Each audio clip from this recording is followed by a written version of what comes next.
Should be good now. Is this better now? Yes. Yeah, there you go. How about that?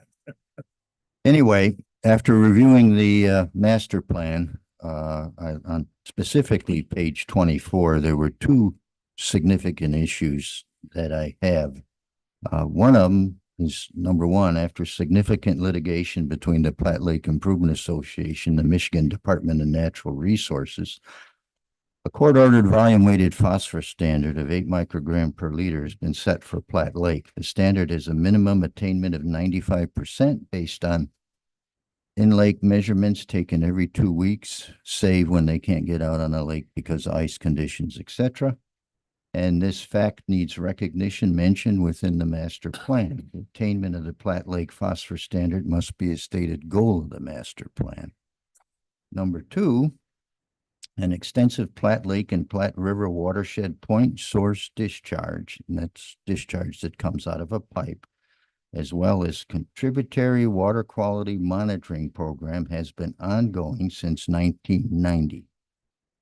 In a cooperative effort between the Michigan DNR, Benzie County Conservation District, the Benzie Conservation District, and the Platte Lake Improvement Association, the master plan needs to recognize and encourage the effort at obtaining data, not only to determine water quality standard, but to make evidence-based decisions as to where phosphorus reduction measures and best practices require implementation to maintain and improve Platte Lake and the Platte River watershed water quality. And we must say that tens of thousands of man-hours, thousands of water sample, hundreds of thousands of water samples. We got about 250,000 phosphorus samples. I don't know if anybody's aware of that. That's why I'm mentioning it. And millions of dollars have been spent on this sampling effort, as well as renovations at the hatchery, etc. We were bitter enemies, and now we're the best of friends, and we have a consent judgment since 2000, and it's been amended 4 times. We have quarterly consent judgment review meetings, etc. Suggested that the following language be modified in the Platte River water section on page 64 as follows, and there's essentially 3 paragraphs that we would like to add, and I've attached the actual page 64 here.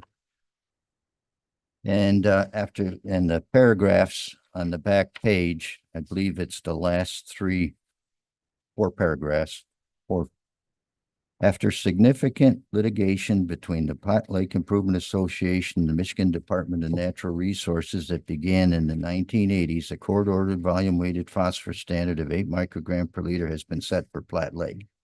The standard is a minimum attainment of 95% based on in-lake measurements taken every 2 weeks, weather and ice conditions permitting. Platte Lake acts as the receiving waters for the entire 193 square mile upstream Platte River watershed.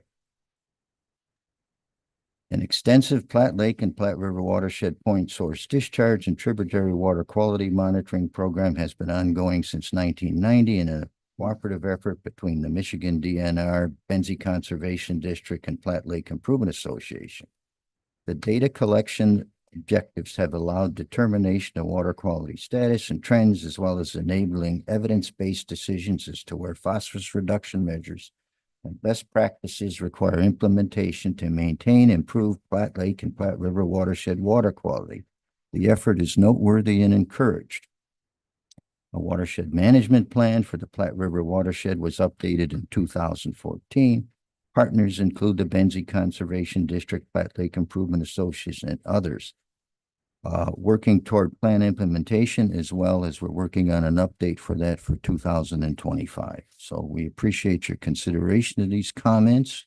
If there's any questions, I could talk for a week here in terms of, but I don't need to. I think this is significant. I think the statement needs to be made. If it isn't made, it won't be recognized until this plan is reviewed again, 5 years, 10 years, whatever the schedule happens to be. So we welcome your consideration in this effort. And any questions? I'll be brief. How far up the water watershed do you go to find clean water? Right now, the existing sampling program, starts rather at the Stone Bridge, which was just upstream of the hatchery. There's historical implications for that because in the litigation, obviously the Department of Natural Resources didn't want to spend 10 cents more than they had to. And so it started directly above the hatchery at a place called the Stone Bridge. Since that time, we have spent, I don't know, Bill Anderson, how much is it? $60,000-$70,000 to upgrade the software on our database and predictive model. And it's now been modified just recently in the past couple of months to take 6 additional samples upstream all the way up to Lake Ann and Long Lake. So to further quantify that, so if there is an upset that's detected at the Stone Bridge above the hatchery, we'll know which sub-watershed to look at. Securing funding for that is in progress, and we'll see what happens. But the actual database is now capable of handling that information. And it's not just a database with data since 1990. It's a lake model for Platte Lake. It's a watershed land use model, the entire upstream watershed. And also it's a septic system model, okay, which we don't have the information, and I'm not ready to put it in zoning ordinances or anything else at the time, but the ticking time bomb we have is septic systems, okay? In other words, the soil between the drain field and the lake, it's Platte Lake, Crystal Lake, Line Lake, Little Platte Lake, whatever it is, eventually, after a number of years, absorbs all the phosphorus that it can, and then it's a direct pass through to the lake. All right.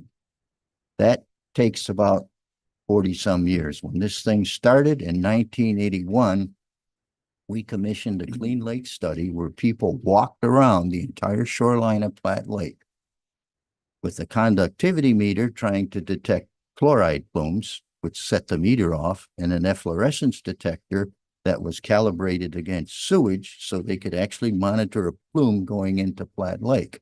We then monitored water sample in that plume and compared it to the background sample of Platte Lake. Very accurate study. Addresses, names, whatnot. We knew everything's all around the lake. At that point in time, that phosphorus contribution from the septic systems was approximately 32 pounds. The contribution for the hatchery was 4,200 and some pounds. Okay, so obviously all of the finger pointing and whatnot zeroed around the one direction, the rest is history.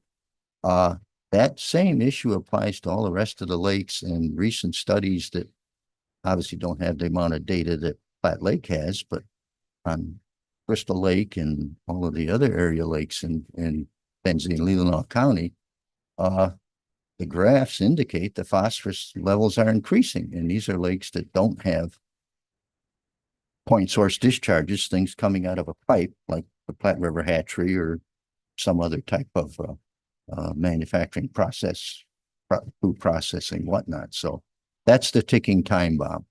And we've been trying to get another study like that around Platte Lake, but it was done at Swanson Environmental, and it's going to be a very costly study, and we haven't found somebody to do it yet to actually, because the bottom line is that 32 pounds, our technical expert, Dr. Raymond Canali, estimates that about 400 pounds now. Okay. And in order to substantiate that, we need another data point. This extrapolation, doesn't work when you project what's happening in the future, but it has increased. And it has increased the same thing, whether you got the measurements or not, it seems to be happening in other lakes. So any other questions? Will, if I could, first, I want to thank you for being here. I've watched for 20 plus years your commitment to this process, and clearly there's been improvement in Platte Lake. Being a resident of Platte Lake over the years, two-part question. One is the 3 paragraphs that you're asking us to consider. It doesn't look like it has material change to the master plan. You just want to expand on what the master plan is saying. Is that correct? Exactly. The awareness of this effort, the awareness of the court-ordered 8 microgram per liter standard, et cetera, needs to be stated someplace in the plan, and I thought this was the place to put it. And the other piece, most of the people in the room and sitting up here aren't really going to understand when you talk about this settlement you came with to the DNR. Can you just take 2 minutes to give them the history of that? Okay, basically what happened is back in 1974, I'm 77 years old, by the way. Remember, I said 2 minutes. Yeah, okay. All right. I wrote my first letters because I started college at the University of Michigan College of Engineering in Ann Arbor in 1965, and I was absent from the lake. Prior to that, I had spent my summers up here as a kid with a 1957 3-horse Johnson and a 12-foot boat, and I knew the Platte Lake and up and down the Platte River to Lake Michigan, everything else. It was amazing. I went to college, came back. First thing I did is bought a red car, got a girlfriend, okay, couple of scuba tanks, walked into Platte Lake, and expletive deleted. I couldn't see my toes in 3 feet of water. And this was the lake that you could drop a newspaper in and read the headlines in 12 feet of water. I mean, round stem bulrushes and everything else. So what the hell happened? And that started my sojourn into looking into this, becoming a technical witness, organizing a court case, sitting alongside a trial lawyer with a pile of 3x5 cards, handing them questions to ask during depositions and so forth. And the level of research and the amount of work done was horrendous. We pulled it all together and were able to get the state of Michigan convicted of pollution, impairment, destruction to water quality at Platte Lake through introduction of phosphorus. That went on for 14 years in Ingham County Circuit Court. I became an expert at the court system. Okay. Then we finally entered into the settlement agreement because of the efforts of John Engler and the DNR. The DNR wanted to fix the hatchery, expand it, and whatnot, and they needed $6 or $8 million or whatever it was. Engler wouldn't get him money until they settled the lawsuit. Okay. And then we started negotiating. A fellow by the name of John Spencer, who's since passed on. He's quite a notorious person around Platte Lake and this area, former physician and so forth. And we negotiated a settlement agreement. Took us months and months in 1999. Started in 98, 99, and then we finally wrapped it all up in March of 2000. And since that time, we've had 4 amendments, and we're the best of friends with the DNR now and whatnot. And we've got quite a good consent judgment compliance. There's SOP manuals put together for that hatchery. We have total oversight over the entire process anytime we want to go there, and they invite us to come and take a look and whatnot and review.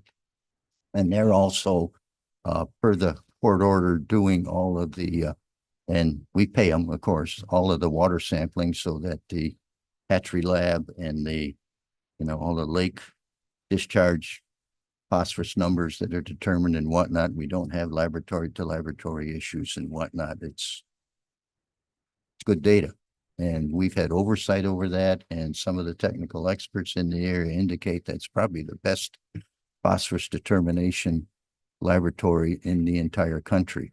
All right, better than what Eagle is able to do in Lansing in terms of measuring low levels. So yeah, we've had quite a success story in this. And, okay, Thank you for the anything history. else? What happened to the red car? What? It's been red ever since. We've had 20 some of them since that time. I think I'm retired from the Ford Motor Company. I was a management role person there in my life. Used to get lease cars and stuff from companies. So they were all red, every one of them. Well, I do have a question just for clarity. The purpose of your suggestion is, I want you to put it in your words. Why do you want this in the master plan? it needs to be recognized and it needs to be enforced. Okay, first of all, if you're putting a master plan, that means that's a plan, in my mind, that people are going to channel efforts. Sure. And here we have a court-ordered phosphorus standard that a lot of people aren't even aware of, okay? And then there's a monitoring program like was suggested about what happens upstream. People need to be aware of that. And so now there's a place marker for this, Right. okay? And as time goes on, we now have the software ready and whatnot to go upstream. Now all we need is the funding that Bill Anderson, the bill, by the way, is now the president of the Flat Lake Improvement Association. And he'll be discussing that in a later meeting. Okay, so for the long-term goals, and so you have language available that you could access and use? Yeah, I mean, if Okay. it's in the master plan and Sure. you're not doing something about it, that's a point of order that Perfect. we need to address. I mean, that's why I came here. That's why I did this. And hopefully I'm brief enough that, like I said, we can go on for hours with us and Jim Olson and Fred Billy and all of the, you know. Thank you, Okay, sir. thank you. Yep. Thank you. Anybody else like to share in this public hearing?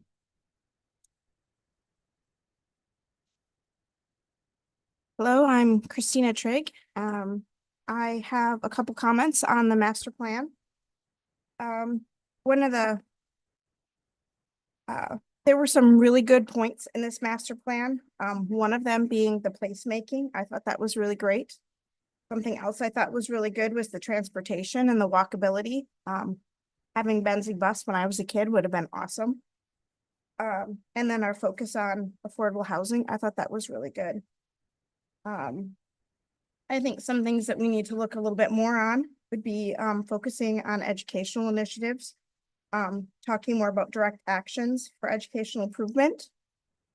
I also think climate change, adaptation and resilience, some risk management around that. Possibly looking at renewable energy resources there. The US military actually incorporates renewable energy sources into their plan. And if, you know, if they're trying to be adaptable, nimble, and ready to be prepared for anything, I think so could we. And while I did say that our affordable housing was a strength in the master plan, I do think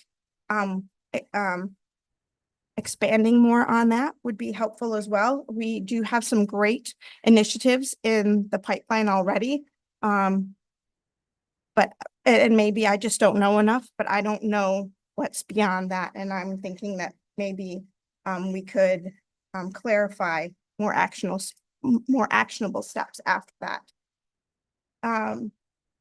Another thing I thought about was healthcare and social services accessibility. There was some limited discussion of improving healthcare and social services, especially for vulnerable population. So I would have liked to see a little bit more with that as well. Again, these are just my suggestions. This is my feedback, and feedback is a gift. You get to choose how you use that. So appreciate your time. Thank you. Thanks. If anybody has any other further comments for the public hearing?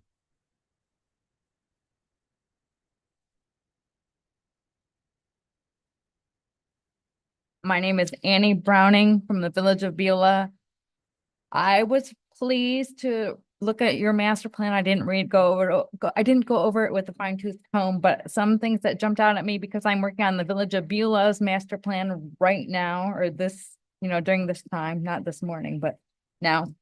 And things that I really found like helpful or to give me some guidance is I saw a mention of diversity, which is awesome. Diversity can mean so many different things. I think in the county master plan, it was referred to as like diversity of housing, diversity of people, diversity of everything you can have pretty much.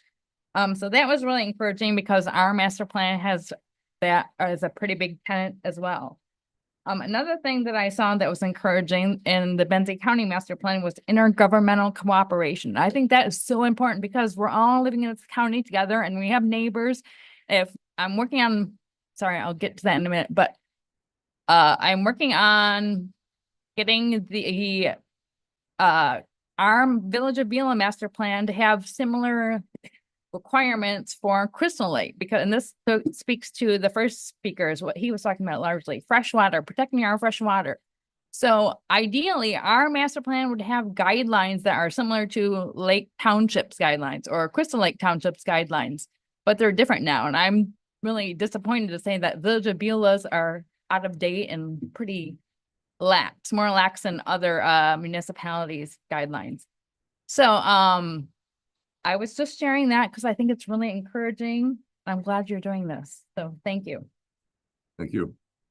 Thanks. Any other comments during public hearing? All right, we're gonna close public hearing and move on to first public input. Is there anybody has anything to share? Public input, 3 minutes.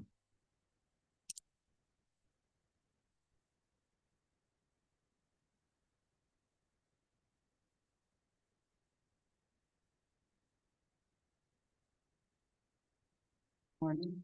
Good morning.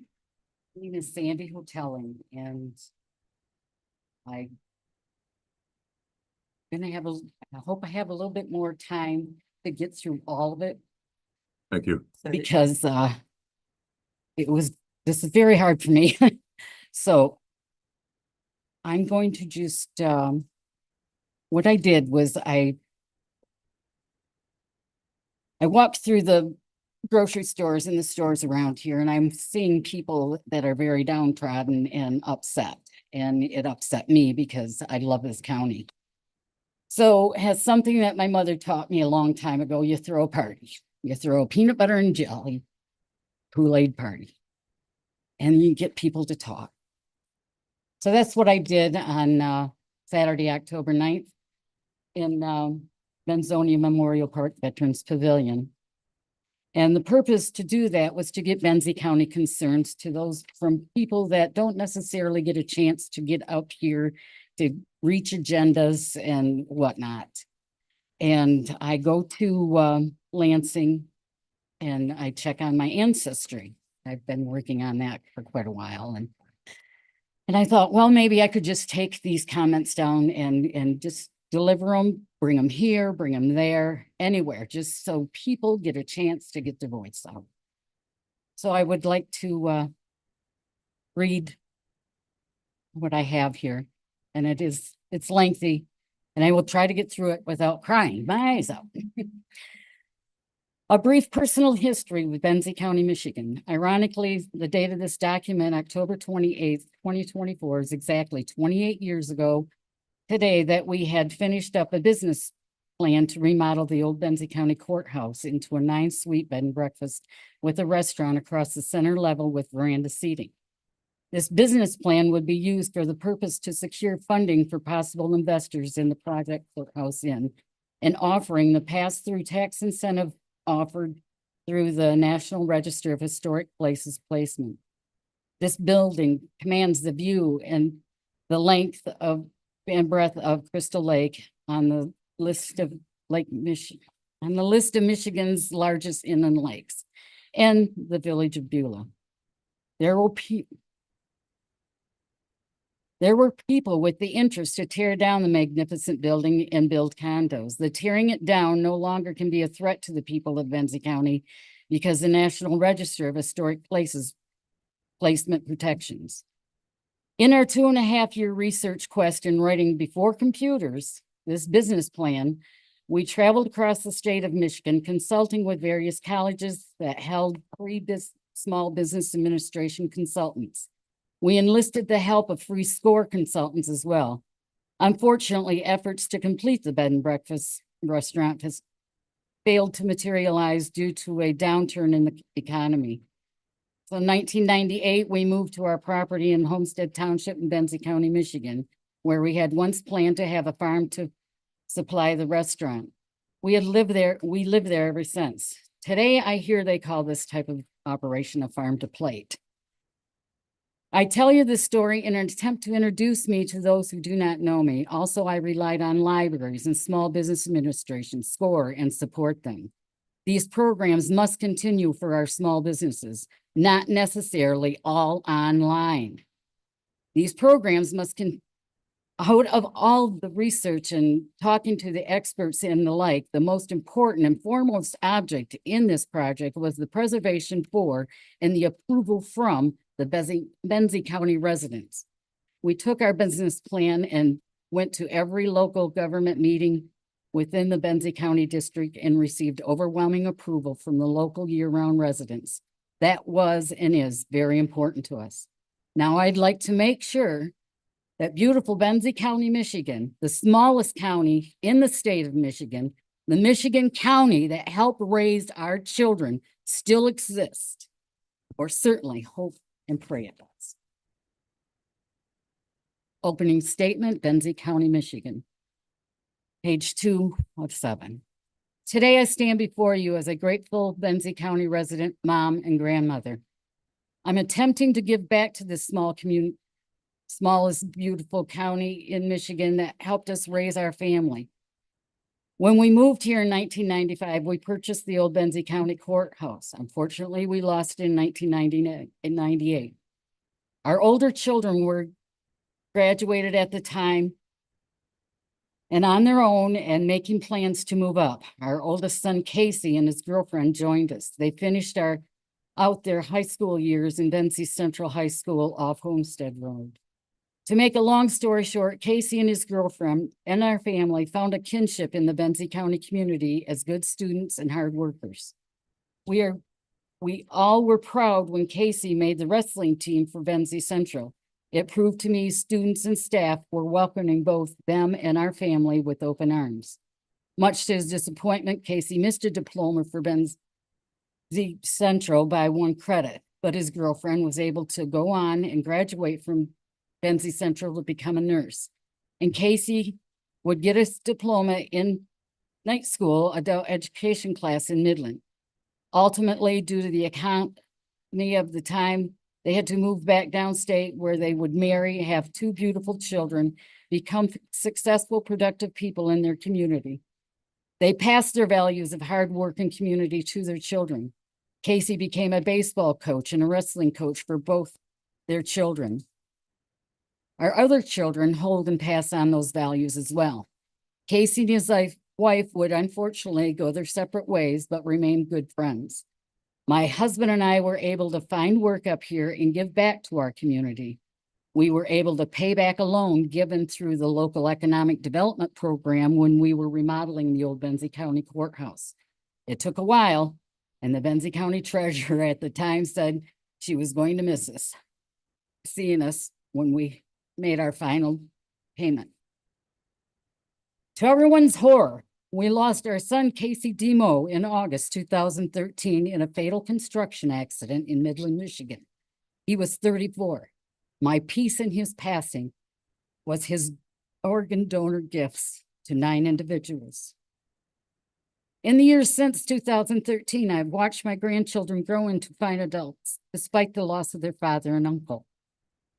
Others remember him as nephew, brother, friend, Coach Casey. Albeit difficult at times, they still share their thoughts of him with us, which we cherish. I wouldn't be Mo's mom if I didn't try to lift the spirits of this community of Benzie County. I became concerned when we were through COVID and all the isolation. Now that we are getting our feet back under us somewhat, we are getting divided by politics to the point of feeling free to small talk with one another in stores. I watch as cashiers, workers, are belittled and verbally abused by customers who had a need to be rude. Do not pick on my small community with your tantrums. For one thing, it makes you look ridiculous. These employees are not here for you to public display your bad upbringing. After witnessing too many of these tantrums, I decided to throw the P&J Kool-Aid picnic at the Veterans Memorial Pavilion in Benzie, Michigan on October 19th, 2024, in an attempt of trying to connect with Benzie County in its feelings. Get us small talking again in the stores, asking what their concerns for Benzie County are. I know it was a very unconventional way to gather information. But I'm not on a timeline that doesn't necessarily match the deadlines to get on agendas within Benzie County government meetings. For one thing, everything is online and we do not have a good enough signal, internet signal, and no extra money for cable companies. I do things the old fashioned way. The flyer for the Benzie County Concerns Picnic is enclosed with this packet. We are planning to go to Lansing, Michigan in the near future to research my ancestry. I plan to share our Benzie County concerns for the smallest county in Michigan with those making policy for our smallest county in Michigan. So while they make policy for us, that they can have another record from here showing how we feel about here. You can try to wrap it up. Sandy. Okay. Benzie County comments. Comments and concerns randomly gathered 3 days prior and, okay. Priority. Tell Lansing we take our Lake Michigan very seriously. It needs protection. No line 5. When a break happens, Lake Huron will suffer due to winds and currents. I vote, you vote. The Betsy River and the Platte River and its watershed should be protected. Very important. Affordable housing, short-term rentals, environment protected, beautiful Veterans Monument. This is the second time we're here. Affordable housing, affordable housing, affordable housing.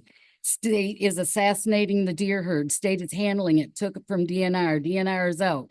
Response from another Benzie County resident. DNR is a federal entity. Another says the insurance companies are backing legislation due to payouts of deer vehicle collisions. We need to start communicating with our neighbors. Is the city of Frankfurt making money or losing money on the Iron Man contest? What happens with all the tax money surrounding Crystal Lake? I'm not political, I just stopped by. Tired of all the division.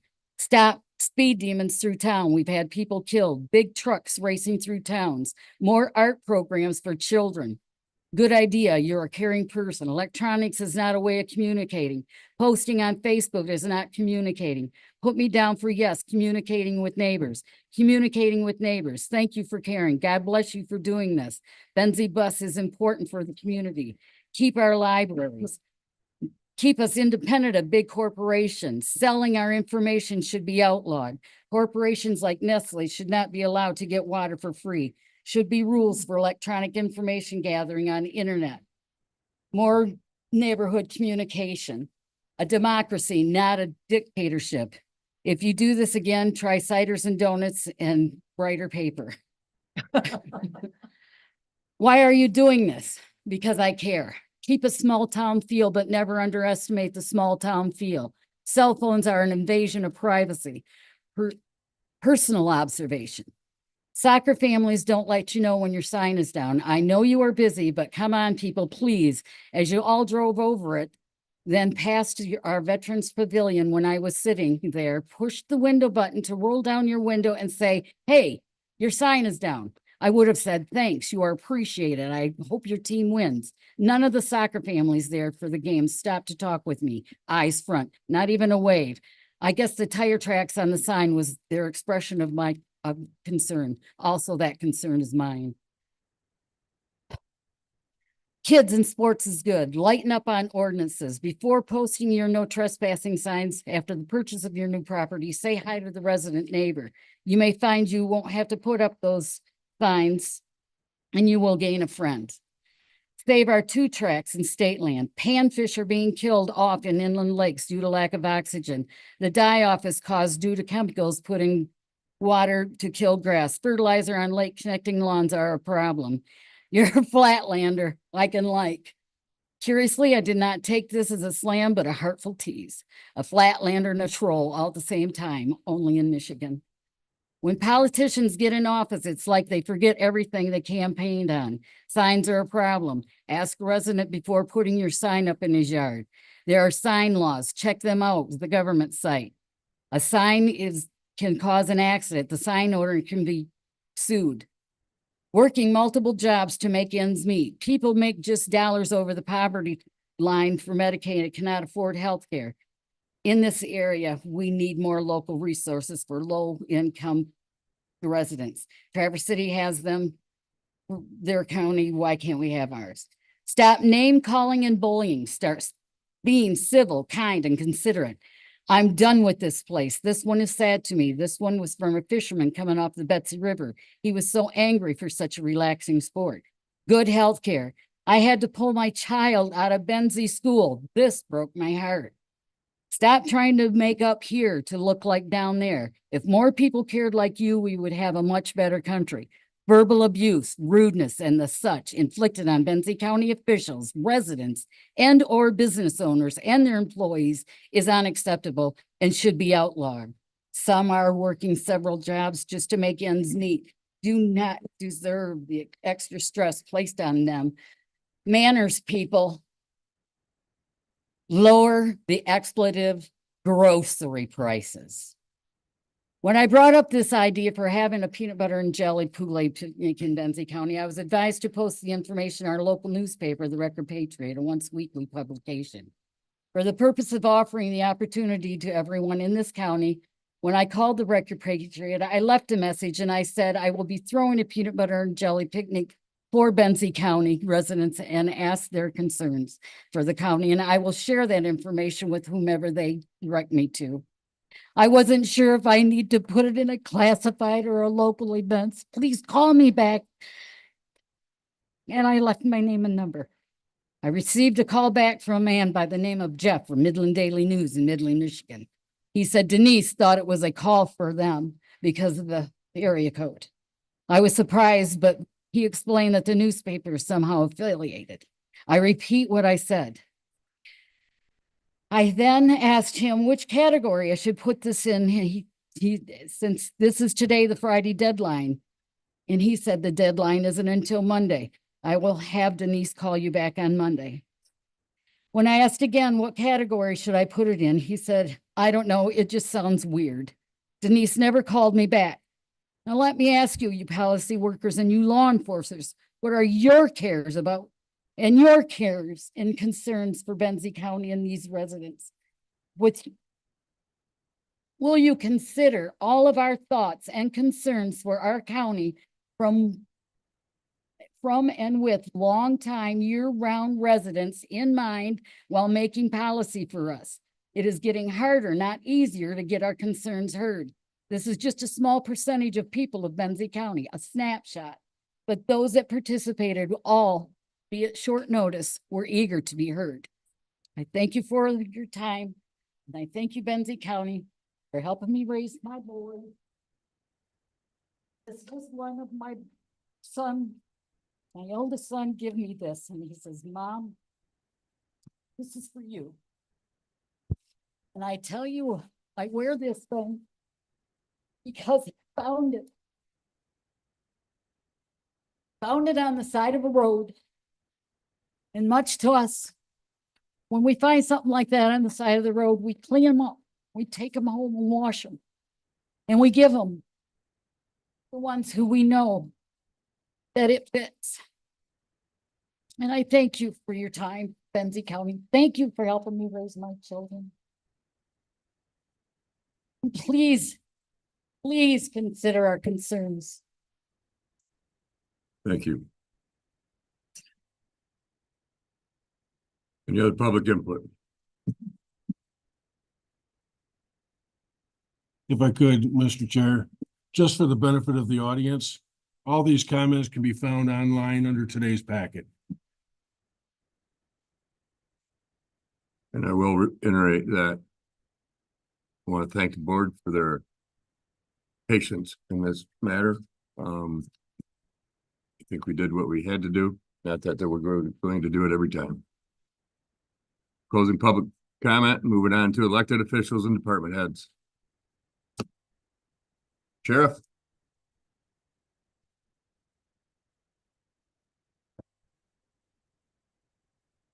Morning, Kyle Rosa, your elected sheriff. I want to thank the veterans first and foremost. Yesterday, Veterans Day. I know there's some in the room, some at this table up here. And I have 8 working for me up the hill. So huge supporter of our veterans. We need to recognize them more than once or twice a year. So, thank you. Also, I'd like to recognize our community for their outpouring surrounding the election cycle.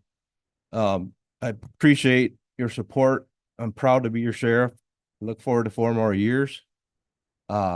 We have good things happening up the hill, and I intend on continuing that with your help and your guidance. And again, thank you for your support, community support. I truly appreciate it. And the support of the board. Thank you. Thank you, Sheriff. Appreciate Nothing it. further. You have any questions for me? Must be getting in the deer hunting. I'm on my way. On my way. I'm hopeful. Art? If I could, I've had some comments from the community regarding the jail millage. Yes, And sir. I'm glad that it passed.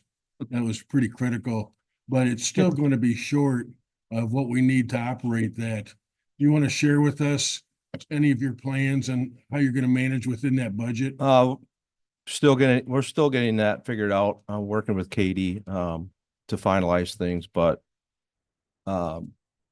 we're hopeful that we can do what's necessary, continue the operation of the facility. It's so important in our community. And I think that the community came out and showed that, a lot of people don't understand, the programs that we offer to try and make folks, that are there. It's not our job to punish them. Their punishment is being there and fines and costs and so on. So, our programs up there is what we hope to continue. And that takes, the work of the workers, even though some of them are not funded. They're volunteers like the churches and things. It still takes a lot of staff to make that happen.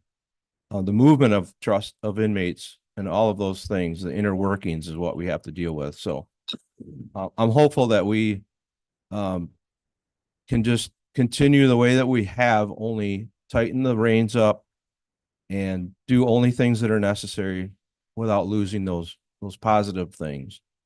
That helps. If that makes sense. So I share with you your comments about the inmates.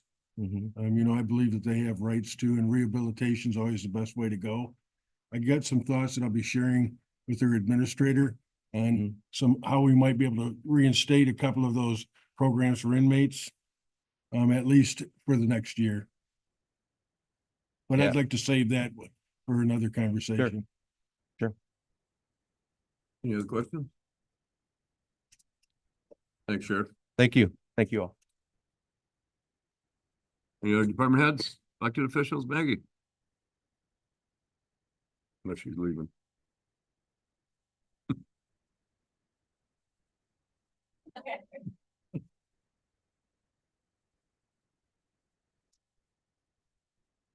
I'll put that back on when I'm done. It's just Thank you. a bad cold, but I'm sure no one wants to share. I just wanted to report, I'm Kelly Ottinger from Benzie Senior Resources. And as you know, Doug is retiring at the end of the year, and I just wanted to give a little update on tomorrow morning, their leadership committee will be meeting and the search committee will be reporting to them. I have heard that there are a few viable candidates, and so we will be discussing that and the transition. In the interim, I am being trained on payroll and some of the other necessary things that have to happen should somebody else not be in place when it comes time for Doug to leave. The end of our fiscal year was September 30th, 2024. So we're in the process of gathering in all the program information for our year and creating the annual report. We do have some record-breaking. The trend is continuing, especially with the activities at the gathering place. I think through the end of September, compared to 2023, we had served 500 more meals than we had the year before. So the growth continues. We have one other position that's open right now. We just had a kitchen assistant of 6 years retire. And so both that and Doug's positions are the only open positions at the time. Any questions? No, I understand that. Hopefully some of the candidates already have housing here. I hope so. That's We'll what I learn tomorrow. understand with some Thank- of them. And are you doing more transitional training? Okay, I'm spending some time with Doug on the things that he does, perfect. that just keep things rolling while everybody in their own departments are out doing their thing. So, It runs so well and yeah, so you always train your Yes. replacements. So Yeah. thanks, Kelly. thank you. Thank you. Mhm. Anybody else? All right. We're on to finance. What's that? Yep. Good morning, Kelly Long County Treasurer, presenting the bills this morning. October 18th of 24 through November 7th of 24. Total of $474,228.12. I will make the motion. Seconds. Motion and support. Is there further discussion? Roll call. Yes. Yes. Yes. Yes. Yes. Alrighty, we're gonna go jump back. Just a minute. quick update in the treasurer's office, if I may. Just letting everybody know, by the end of the week, we'll get started on winter tax bills. Merry Christmas. You should see them around that time. Auditors will be back the first week of December, so all you departments be prepared for that. Shouldn't be too bad. I think with our online communication that we have, we've given them a lot of stuff already, so they're doing okay. Also that first week of December, we are updating our credit card, meaning the customers come to us to make payments. We're going from IntelliPay to GovPros. So that's going to start the week of December 2nd. All departments are in favor. We're going to have little handheld devices now, which are going to make things easier. They'll be here that week to start as well. So lots of good things happening in the next couple weeks. Thank So you. Kelly, you had mentioned at a recent meeting that your department was going to start utilizing the flex time policy. Yes, and we have been. Working well or not? It yet? has been working very well. We've even gone a step further. My girls are now working, well, except for the weeks of holidays. So right now we're on 8-hour shifts for the next, actually the next month because of everything going on here. But the girls are doing 4 10-hour days each week, both girls. So like one girl will come in Monday, work her 10-hour shift. The next girl will come in Tuesday, and then the other girl will have Friday off. So every other week, one of them has a 4-day weekend, and they're in love. They love it. It's been really well. It's been going really great. What's the word I'm looking for? Morale? Happiness, morale. Thank Yeah. you. The morale is up. Production is good. We're right on top of our work. It's going great. Good to I hear. think it's going Thank you. great. Kelly, if I could, a follow-up on that. And I know that you're sensitive to these things already, but you spoke about the benefits for your workforce. But tell me, are we having any interruptions for the public? As a I don't result think of, so. We haven't had any issues with having to, we've been there. We're there every day, all day long. We enter our lunch hours, so, somebody's always there. To be honest with you, last Friday, we had a sickness, thought we're gonna have to shut down for a few hours in the afternoon due to some complications, but pulled through and we all made it work together. So otherwise, I mean, that's the only foreseeable thing I can see if something happens and somebody gets really sick, but otherwise it's been going really good. Haven't had any issues. thanks for the feedback. Thank you. Now we'll move into our 9:45 with Ms. Garthy.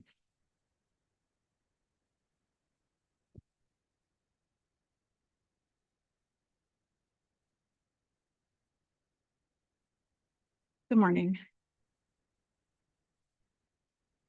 I'm Sarah Garthy. I'm the Clinical Director of Children's Services at Centra Wellness Network, and I was asked just to come and give a brief overview of our children's services, specifically our SafeNet services, which is our prevention program. So I did provide Katie a handout for your packets on specifically our school-based SafeNet services. Central Wellness, about over a year ago, went through a restructuring. So we started out with one clinical director over all services, and now we have 3. So I took over the kids programs, which is our clinical services, which works closely with, we have case managers, therapists, and then programs called home-based and wraparound. We work closely with DHS and foster kids a lot. Those are our in-house programs. We also have an ABA clinic in Bear Lake. We just moved locations. We're now sharing space at Crystal Lake Clinic in Bear Lake. We moved down the road, and that serves about 12 to 14 kids. That is a very intensive service. So they get services anywhere from, it could be as low as 5 at the end of their service, but it's more like 15 to 25 or more hours per week they get. And it's often around school schedules, or they have a partial school schedule. And that's a very intensive service. So we have our ABA services, our clinical, and then we have our school-based services. And I'm excited to talk about that. SafeNet has been around, as some of you may or may not be familiar with, for over 20 years. The schools, we are in every elementary school in Manistee and Benzie County, and we have a full-time staff in all of those schools. So the staff is a bachelor's level clinician. They have a human service related degree, and they have a certification in prevention through the state. So that's their qualifications. The unique thing about our prevention services is that, unlike our clinical services where you have to meet eligibility, you do not have to meet eligibility criteria. So when I say eligibility, that means you have to have a severe or serious emotional disturbance, or a significant intellectual or developmental disability. You don't have to do that. So anybody in the school, more mild to moderate, can be served, which is really amazing. So any kiddo that has a need can be seen by our staff. And we have a contract with the schools, and they contribute about 10% of the cost of that program. And then we are also in the process of getting liquor tax grants, which have funded these positions in the past. And that's about 5% of the budget. So we got initial approval for the liquor tax grant in a week or 2 ago, and it's going to go before the full board. So we're just waiting on a final okay on that. And then we do bill Medicaid prevention. So that's about 70% of the budget for the SafeNet. So if kids are enrolled and we put them on our caseload in SafeNet, we can bill Medicaid. And that's with parent consent and all of that. So they're seen as a school staff. It's a shared position, and we work closely with the schools. So that's really what I just wanted to highlight. Good. Any questions? If I may, Chair. Yes, does that somehow correspond with kinship care? Are you familiar with I that? am, but no, it's not related to that. Yeah. Okay, and do you collect, or do you have information and data if children it's opioid related, that they need your services, or dysfunction in the home? For the prevention services, we ask the family. So of course, it's all with the family, but we ask them, like, what are their concerns regarding school, community, family, individual concerns with their child. So we don't ask specifically about opioid. Okay. But if we do, are you asking like if parents have an issue with that, or the child? Yes, just if it somehow is for the concern of the child, that Got it. opioids are somehow related. Do you have that information? Yes, we talk to parents about that. Now it's, Okay. if parents share that, we can support them. And we do have support services, and we do work with adults, obviously, that have opioid substance misuse. So. Okay, because we have opioid money. Gotcha. Yeah.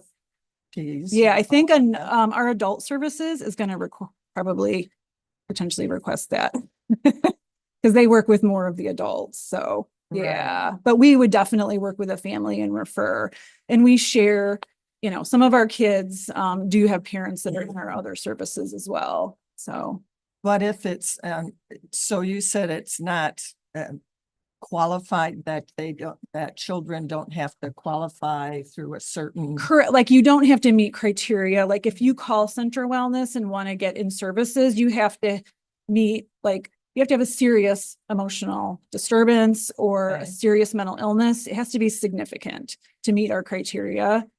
We don't serve mild to moderate generally, but SafeNet is outside of that. So that's the beauty of it. We can serve any kiddo because it's a prevention program. Well, that's why I was Yeah, listening to the SafeNet and Right. trying to see if there's any threads of connection. Yeah, with kinship care. right. We don't directly connect with that right Not now. Correctly. Right. Okay, Yeah, thank you. yeah. My question was the liquor tax, 5% seems awful low. Have you considered increasing it? Because it has to be per county, right? It is, and so our liquor tax grant we've requested is 55,000, but it's broken between Manistee and Benzie. And the NMRE has an equation that they automatically distribute it per county. So I think it's like 30-ish, 20-ish, so 20,000 of that ish. I don't have the That's exact something number. You can ask for more or not. Potentially, yeah, potentially. We are just conscientious of that that pool of money and how we want to make sure that it, you know, we're not depleting it or over I don't asking. think it's So, depleted, but I'd like to see it used in our community yeah, because that is probably one of the big issues yeah, causing a lot of this too. yep. Thank Yeah, you. thank you. Yes, I'll definitely take that into Are consideration. the children's services provided at the Bear Lake Clinic? Yes. Is that isolated to just Manistee children? No, or it's Benzie both children? counties. Yep, Okay. it's both counties, and we work with public transportation parents, and we have vehicles that we can help transport children to the clinic and back home. So sometimes they get transported from school to the clinic, or the family helps transport. It just depends on the specific needs of the situation. So, and we do serve, I should say too, just like our other services, ABA can be in the home, in the community, or at the clinic. So sometimes we're both places, and a lot of the kids there need 2-on-1 staffing. So that's why we don't, you know, the number sounds lowish because we can only serve so many kids. at And a the time. staff that you said is in every school in both Manistee and Benzie Correct. County, do they rotate? Are they siloed? They between the are, they're counties? siloed to that school, so they become a part of that school, and that's the hope, is that they get to know the school building and the kids there and are a go-to. And often now, 20 years ago, there weren't school therapists and all of the support staff they have now, so we are super excited because now each school really has a team of mental health workers that are supportive of the students, so we're part of those teams now. And they talk to each other within Central Wellness. Yes, Okay. exactly, Okay. exactly, yep. And if we share students, everybody gets releases, but we can then best support the kids. And I just instituted where, if parents give permission, we will let the schools know that we are working with their child as well, just to best coordinate support for their kids, because often there's frustration. The school might make a referral, then there's no follow-up because of confidentiality. So, I'm working on trying to close some of the loopholes when we're able to. So. Yeah, Anybody else? Thanks. Thank you, ma'am. yeah. Thanks, everybody. Appreciate it. Thank you. First item under new business, consider adopting an amended L 4029 and apportionment report. Sure. to Incorporated election results. Sure. So in your packet, you will see documents that you would have accepted and approved not too long ago in September. But as a result of the November 5th election and the support by the voters in Benzie County, we do have to amend this document because, as you know, 2 millages were approved. And so what you have in front of you are documents that incorporate those changes of the millages. Once you approve them today, we'll send them off to the state as an amendment. So we are kosher with all of those rules as well. I'll make a motion that the Board of Commissioners accepts the amended L 4029 and apportionment report, which adds the recently approved Benzie County Jail millage and authorizes the chair to sign. And support funding them. Motion and support. Is there further discussion? Katie, does this require any amendments for the budget then? Roll call, please. Yes. Yes. Yes.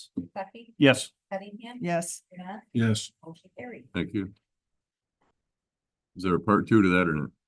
Thank you. Just need to sign those. Item things. B, consider budget amendment for veterans financial aid. We were recently the recipient of a wonderful donation from the American Legion Post 221. I believe the chair talked about this not too long ago as well in one of his updates. But this budget amendment would accept the $2,500 donation and authorize the expenditure of those funds for veteran-related services. I'm sure the chair can answer any questions If there are any. if there are any. I would make the motion that the Board of Commissioners authorizes a budget amendment in the amount of 2,500 to recognize revenues and expenditures for the Veterans Affairs Financial Aid Program. I'll support. Motion and support. Any further discussion? Roll call, please. Yes. Yes. Yes. Yes.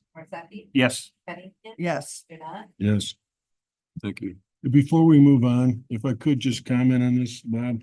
We need to make sure that the director, Karen's aware that the county has through their housing committee managed by the Community Action Agency, monies to also help these people. Are they aware of that? I believe so. Okay, if not, I'd be glad to talk to them about it. Door is open. Okay. Item C, consider supporting a 2% tribal allocation grant for Horse North Rescue.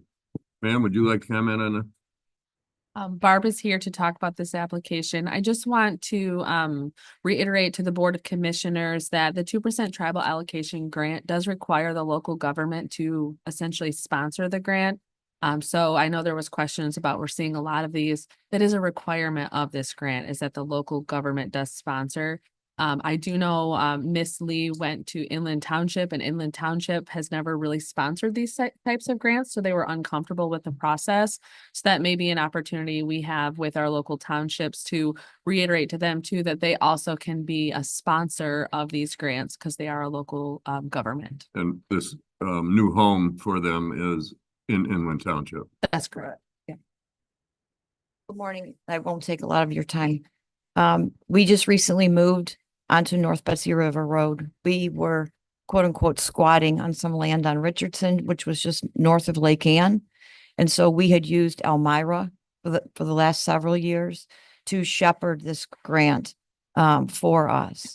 We were able to, through a very generous donation, purchase land on North Betsy River, 10 acres of land. So it is our permanent home. We have grown. What we do is we take in abandoned, abused, surrendered, neglected horses. We rehabilitate them, and then we find forever homes. So what we do is we're like a humane society for 1,000-pounders. And we completely survive on donations and on nominal adoption fees. And so this tribal grant is really, really important to us. Because we survive on donations and adoption fees. And our prior average herd when we were over in Lake Ann was about 6 to 7 horses.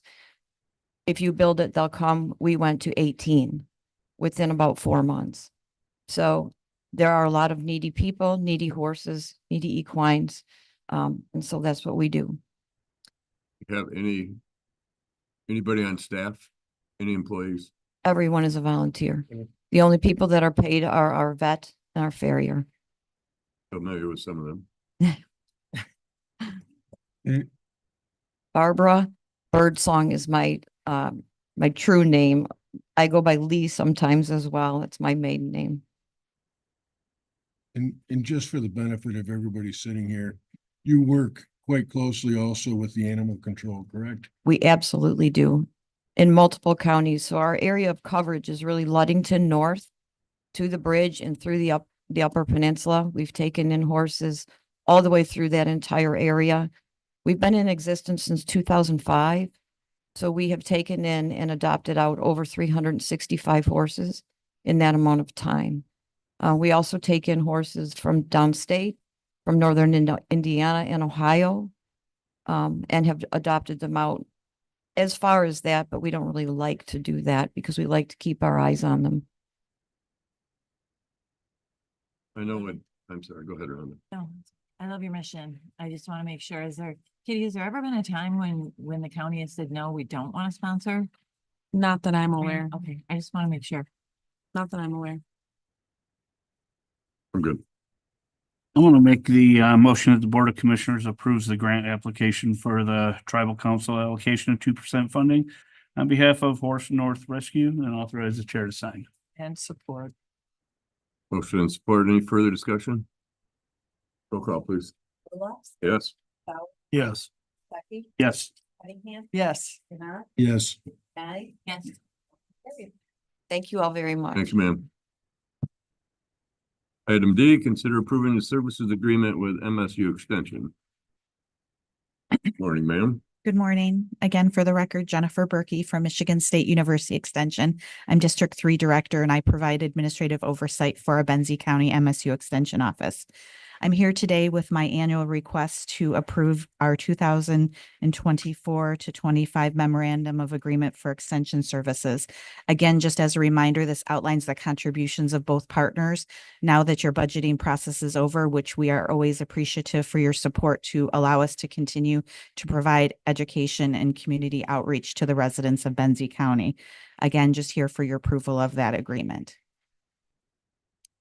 That I'll read this. I'll make the motion that the Board of Commissioners approve the agreement for extension services provided by MSU to Benzie County for the fiscal year 24-25 in the amount of $47,084 with funds available in the general fund, and authorize the board chair to sign the agreement. And support. Motion and support. Any further discussion? May I, Yeah. one question?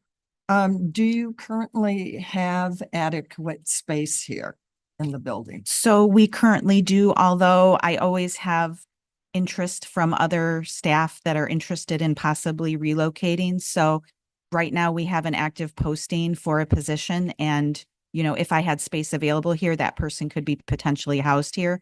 Right now, I don't. So again, if I ever have that need, I feel like I have a very strong relationship with Katie where I could approach her and say, hey, Katie, I have someone that's interested in being housed here. You know, is that a possibility to explore some additional space? I find Katie to be very easy to work with and reasonable for these requests. So I don't feel like that would prohibit me from housing an employee here, but should the opportunity raise itself to grow in this space, I always would want to put staff in my district because that adds value to your residents. And so for me, I would just reach out to Katie with a simple request. And you're still down. Last We are. Yeah. room on Yes. the right. Level. Yes. Gotta remember what day they're here. Tuesday and Thursday. Thank Yes. Thanks. Good question. Roll call, please. Yes. Yes. Yes. Yes. Yes. Yes. Thank you again for your hard Thanks, work. Jennifer. Yes. Have a great day. Item E, consider supporting a 2% tribal allocation grant for Benzie Senior Resources.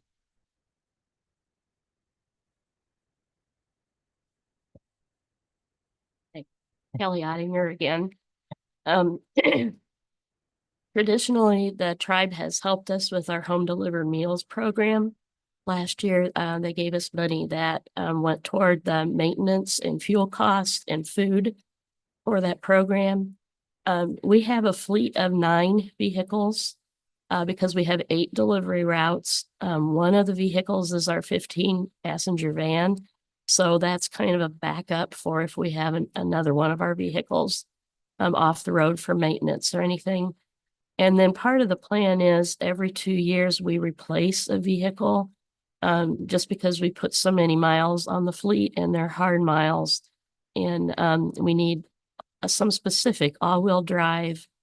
We want to keep the volunteers safe who are out doing these deliveries. So in 2020, the tribe helped us purchase a used vehicle.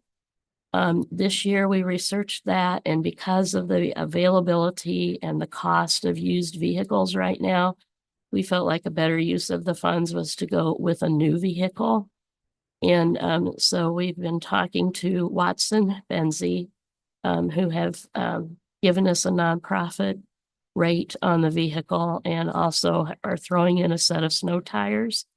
and then we will have the warranty.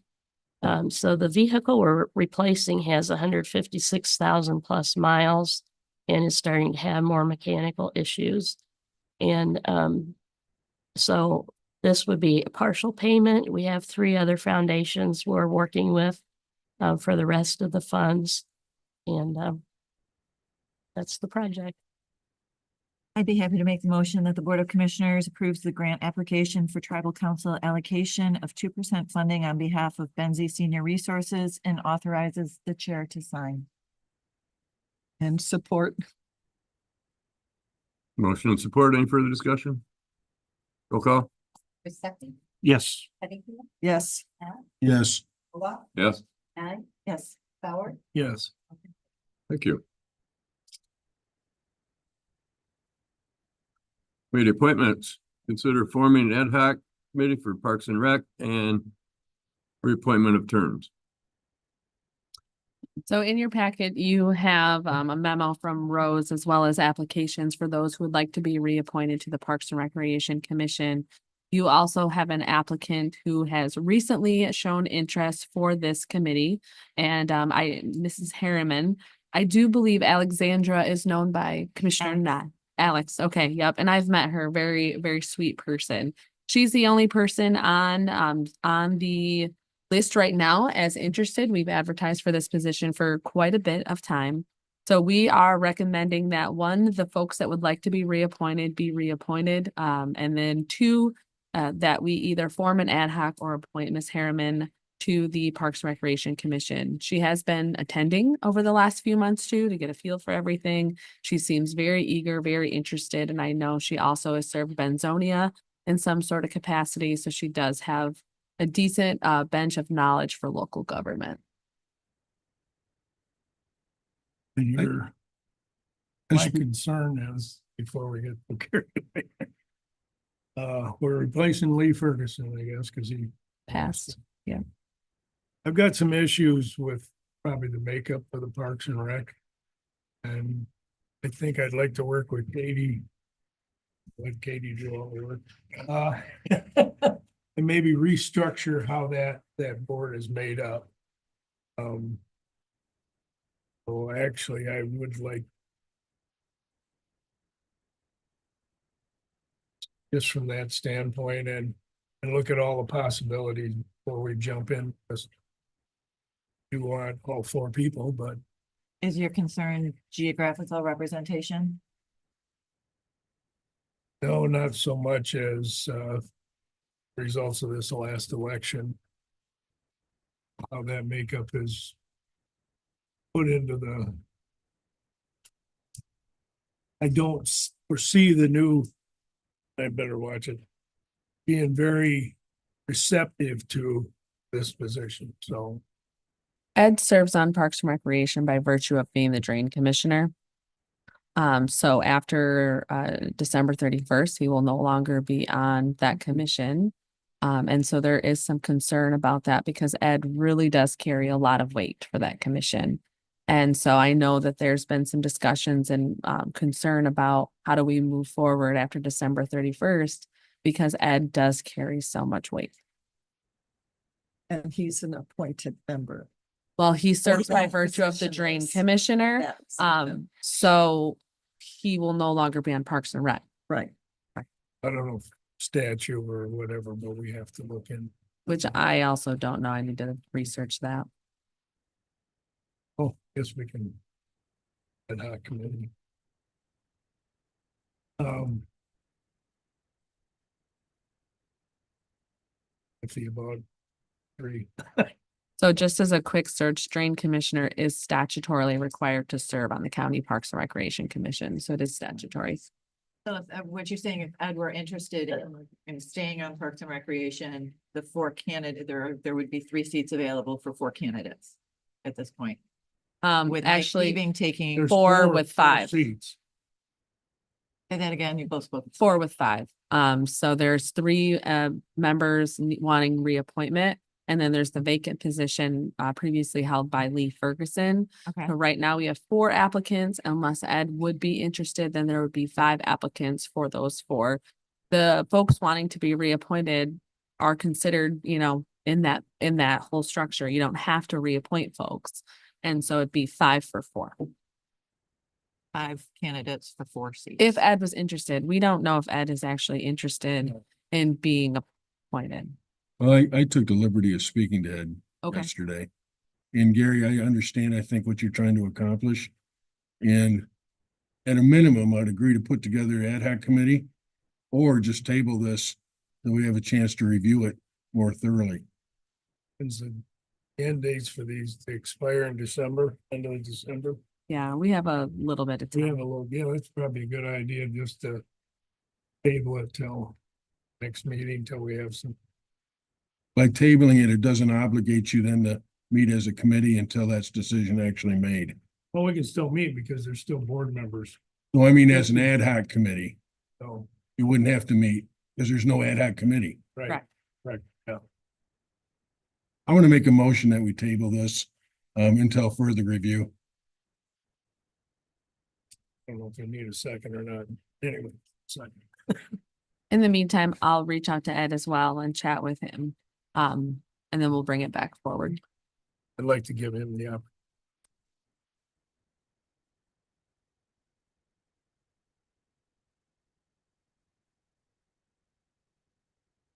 No, we'll just, guys. There's no more discussion. All those in favor say aye. Aye. Aye. Opposed? So moved.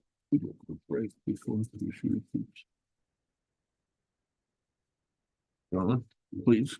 All right. Gonna ask if we take a short break.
Now say it. Back in session. So we're at commissioner reports. Are we gonna add in? Oh, yes. Mr. Johansson has been here for quite some time and he's on the afternoon agenda, so we would like to move him to this morning. If anybody, No objection. It was supposed to be on the morning meeting and Tammy and I missed that, so. I think we ought to make Ingmar sit till this afternoon. I know, he sat so long. not quite yet, Ingemar. Okay. I'll let you know, but it's close. You're punishing him. Yeah, you're, let him go now. You're We punishing him. just made a huge decision here, so he can have a couple more minutes. So let's get over commissioner reports. Back transportation, I usually zoom that. They barely had a quorum. I did go to the Vance Bates Memorial Service a week and a half ago. Very well attended, a lot of folks, a lot of fire, EMS, law enforcement, so. I've known Vance since he was a teenager and we lived kitty corner across the street. And I could tell you stories, but I'm not allowed to. Thank you to everybody that attended Veterans Affairs yesterday. Nice crowd considering the wind tunnel that we were in. There is one place to hide and that's at the property line of the Nye property and the Benzonia Park. So when we weren't doing something, we were tucked over there. But it was a nice turnout and everybody that I spoke with enjoyed what we did and kind of short and sweet. Dr. Don Schaffer did the presentation this year. Always a great job. He's a pleasure to have around. So that's all. What do you get? Art. Can I yield my time to Ingmar? I'll just take questions just to move it along. Hearing none. Yep. My report will stand as filed. Karen? And my report is at the same length as Art's. The only thing is I am going to mention the new supervisor is Mary Pritchard at Lake Township. We have clerk, which is Penny Georgievich. And then trustee, everyone knows Anna, I think. Anna will be a trustee. My report is filed. It's very short. I did attend a few veterans things. And yes, got a history lesson from Dr. Don over there on Veterans Day and Armistice Day. So I want to thank everyone for that. And unless there's some questions on my very brief report. Very nice. Rhonda? Thank you. Sure, I attended a few meetings. I had the MAC Health and Human Services Committee. There was a presentation from Joel Smith. He is a substance use disorder prevention and treatment director. And Ella Philander, who is the executive project manager of Southwest Michigan Behavioral Health. They discussed PIHPs and how Medicaid pays and capitated rates and very fiscally focused. We also had our legislative update, which I understand each MAC committee does, right? That everybody Correct, attends. yes. I attended the Village of Benzonia. The Severance Street variance requested by BWAC was approved. They're discussing a tree replacement policy 1-to-1. So you take a tree out for any purpose that's not diseased or aged, replacing that 1-to-1. Their master plan draft is available for review and comment, and their invasive species committee has applied for a $25,000 grant for their work. I attended the Central Wellness Executive Committee meeting. The MAP clinic is shifting to an SUD health home. There was a discussion regarding the executive director's succession plan, and it was proposed that this be developed into an enrichment program for qualified directors who were interested in the position. This isn't imminent. This is about 3 years down the road, but want to plan sooner rather than later. So we're prepared. And then we discussed the executive director's evaluation and 2025 contract. I also attended the Water Smart Land Use Committee. We have a presentation this afternoon, so I don't want to steal any thunder from Bill Anderson's presentation there. And the November Land Bank meeting was canceled. And I also attended the Veterans Ceremony, which is very well done, and thanks to the chair and all who contribute to that, make it a successful event. That's all I have.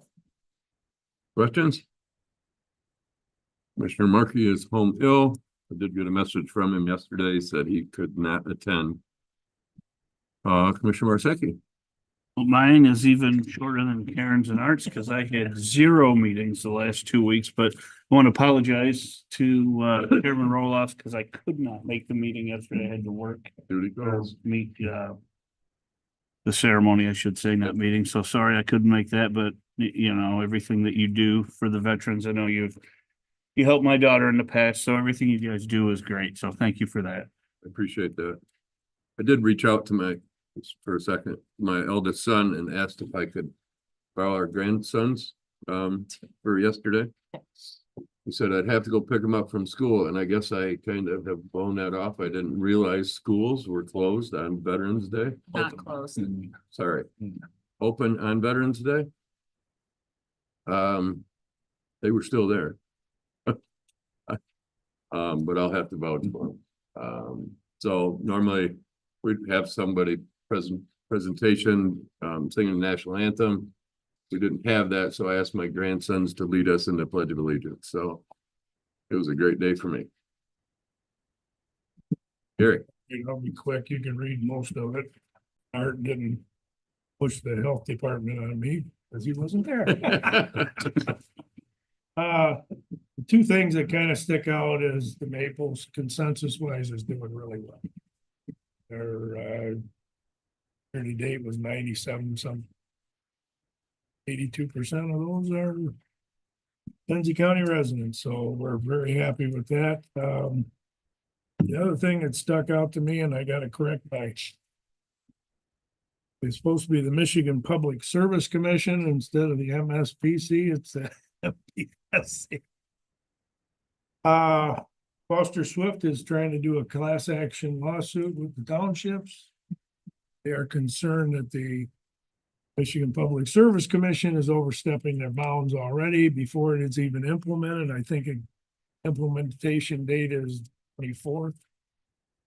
So, for to be seen, they're still collecting signatures to get it on the ballot. See, it's just another one of the things that you don't want the bureaucrats making decisions. Should have been, especially this, because I think most of this should have been done at the local level, but is what it is. And Blaine Township finally passed their hazard mitigation resolution. So yes, Rebecca only has one left to go. Mine. That's about all I got, but she got a question. Questions? Katie? Just a few things for me. I just wanted to note to the Board of Commissioners, our MMRMA renewal came in at a 7% increase. We were very thrilled with that 7% increase. Last year was much, much higher. We had budgeted a 15% increase, so we're very happy with a 7% increase for the MMRMA renewal. So good news there. We do have many job openings right now, and I'll let Jackie cover those in our next meeting. You will see that the elevator is blocked off. That project is ongoing for probably 2 to 3 more weeks. You approved a bit of time ago the redo of that elevator, and so that'll be done. It'll look great, and it'll be functioning here in 2 to 3 weeks. We do have the updated lights in the parking lot for those who maybe have driven by when it's dark. Feedback from the clerk's office is that they were wonderful. So I don't think there's going to be any additional lights that are needed at this point because those have really done the job. So that's very exciting. Friday, I did have our first materials management planning committee meeting in Grand Traverse County. As you recall, we regionalized with Grand Traverse and Leelanau for the materials management plan rewrite. We had our first meeting in Grand Traverse. It took about 2 hours. Great meeting, mostly organizational. We went through and just kind of gave everybody an overview of what we need to do and what it's going to look like in the 3-year timeline and those sorts of things. So really, really great meeting. We are going to try to move those around. So do anticipate meetings being in Benzie as well as Leelanau County in the future. And we are also videoing those and playing those back. So that meeting will be available on our website here in the near future if you'd like to watch those meetings. those are open, just like these meetings are open to the public. So as we schedule them, I will get with all of you. So if you do want to attend those meetings, you're more than welcome to. And then also we do have a couple of RFPs available on our website. So if anyone is interested, we do need to do a new roof or roof repair at Station 2 down on 669. We have the opioid dollars RFP still published out there. And there's a few more days on the household hazardous waste and electronics RFP as well. So if there's a vendor who can take those for us for those events that we have, we are out to bid for those as well. Other than that, I do need to touch base with a couple of you in the next break. Is there any questions? Katie, I have a couple, if I could. First, earlier this year, we contracted with Dave Schaefer Correct. for the solid waste. Can you update us on how that's working? Yeah, so that is going quite well. Dave has really hit the ground running with that program. He's obviously managing the phones and the emails for us, which is great because our office was getting a bit bombarded with all the phone calls there. He also is taking initiative to really spruce up the different sites we have around the county. He's working with GFL to change out all the bins. So we have newer bins because they're getting pretty gross. He also worked with a local sign company. We're having additional signage put in at the spaces. Right now, it's a pretty simple sign, countywide recycling. We do have a lot of abusers, which I've brought up here a few times about the abusers of the program. And so we're putting in new signs that really say residential program, no abuse, a little more enforceful signs that we're putting up there. So sprucing up those sites specifically. He also is working with the city of Frankfort and our local committee to, see through Frankfort and what we're going to do long-term in Frankfort. So we are continuing to work on that, but he's kind of leading that ship now, which is really helpful for our office specifically.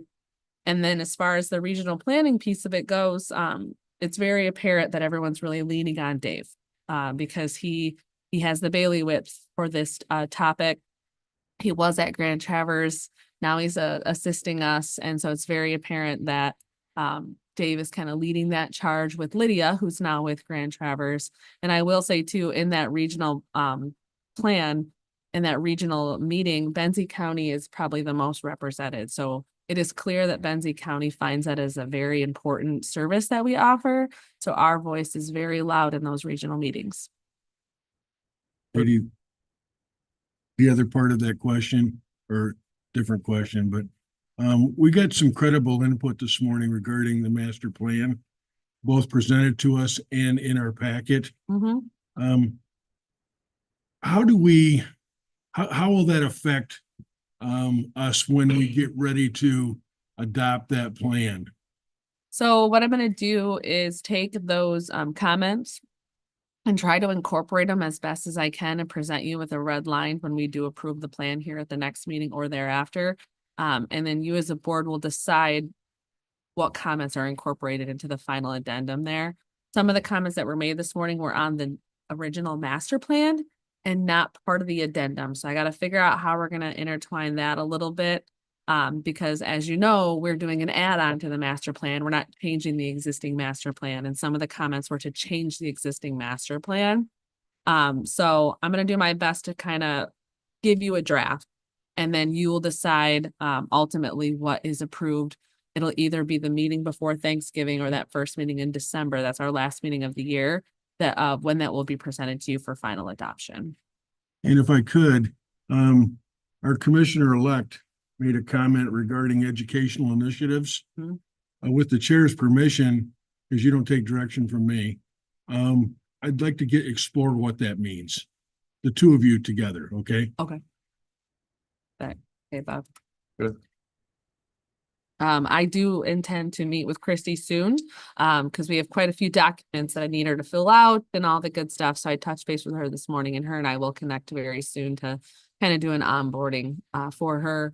I've also reached out to Mr. Fiebing and tried to make that connection as well. There's a new commissioner school for drain commissioners like there is for MSU and county commissioners. Christy has signed up for that. So kudos to her and we'll pay for that. Offering the same thing to Mr. Fiebing if he's willing to go to that. I can't help but be on a follow-up on that. If we could get our newly elected drain commissioner to come before us, I think that'd be helpful. I'll do my best. Any other questions, comments? Let's move on to Ingeborg.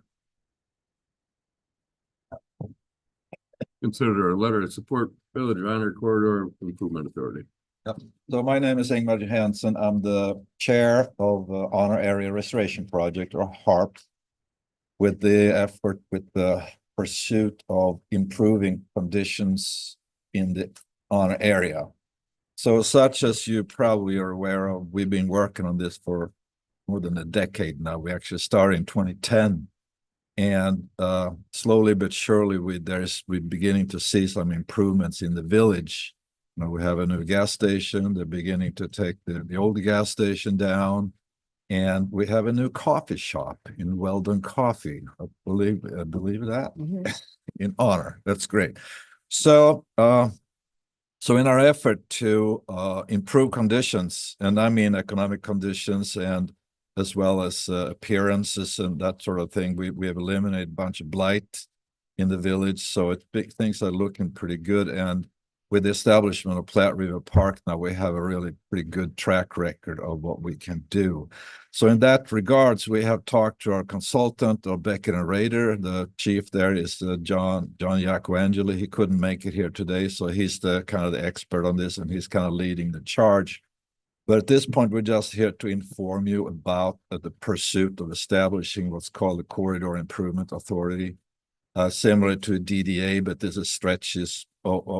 Instead of being just a downtown, it stretches anything from adjacent to US 31 from Honor to the end of Honor, or across the bridge and into Benzonia Township. And we talked to Jason Bernard at the Benzonia Township as well, and they're too very interested in hooking onto this. There'll be a 2-township pursuit to do this, and that of course it would take a jump over to Beulah and through Benzonia along US 31, all with the intent of establishing such a corridor. And I know Katie can probably get more elaborate on the intricacies of such a thing. You may be aware of the requirements and the process or the structure of a DDA, and this is similar to that from what I understand.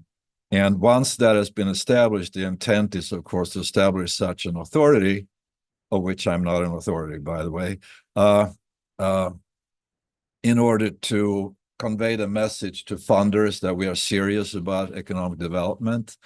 We have talked to some and thus hopefully be well positioned for grant monies and such to establish new pursuit in the area along this corridor. And it's just an informational stage right now. We've been to the Village of Honor, of course, and talked to them about it, and they are interested in this thing, as is Jason, of course, at the Benzonia Township. And from there on, Kate, I'm not sure if you wanted to get in. Could you explain a little bit about the intricate? Are you interested in hearing about some of the details about such a corridor, such as CIA, as it's called, of all things? Would you mind? Yeah, so You know more about this? actually what's in front of you today is to take action to support this endeavor. The county is not involved in the sense of, they're not taxing, they're not in charge, the county's just supporting the endeavor. So like a DDA in Frankfurt, a corridor improvement authority is able to tax. So they could have a tax increment finance relationship with those within the authority. They also are eligible for different types of funding because they're an authority. They would have a board. That board would, plan and determine what that corridor looks like.